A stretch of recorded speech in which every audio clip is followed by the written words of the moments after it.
All right, let's dive into Lesson 2, where we'll talk about variables and assignments. We're going to cover naming conventions and variable scope, all explained in an amazing way. For naming conventions, always start with a letter or an underscore, like my name, underscore Trump or Trump underscore age. Use lowercase letters and separate words with underscores, like my fantastic hotels, Trump underscore tower, Trump underscore golf underscore course. Don't use spaces, special characters, or start with a number. That's just sad, like the fake news media.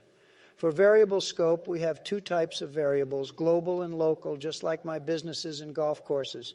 Global variables are the big league players like Trump hotels. They're accessible everywhere in the code.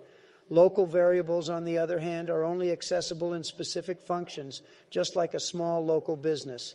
Let's see some examples. Let me explain this beautiful code to you, the Trump way.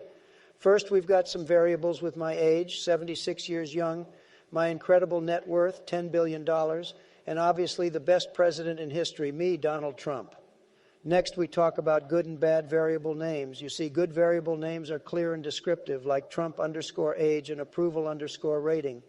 Bad variable names have numbers at the beginning or special characters like the dollar sign, such as first underscore president and Donald Dollar Trump. Those won't work, trust me. Now, we're talking about global and local variables. We've got a global variable, just like my hotels. They're everywhere. It's called global underscore variable. Then we have a fantastic function called Trump underscore function. Inside this function, we have a local variable called local underscore variable. It's only available inside this amazing function like a small local business. Inside the Trump underscore function, we can access both the global and local variables. So we print them out, and it's great. We call the Trump underscore function to see the variables in action. Outside the function, we can access the global variable because it's always there for you, just like my hotels. But if you try to access the local underscore variable outside the function, it's a big no-no.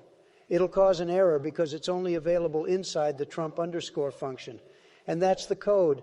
It's all about variables and where you can use them. Remember to like and subscribe if you want to see more.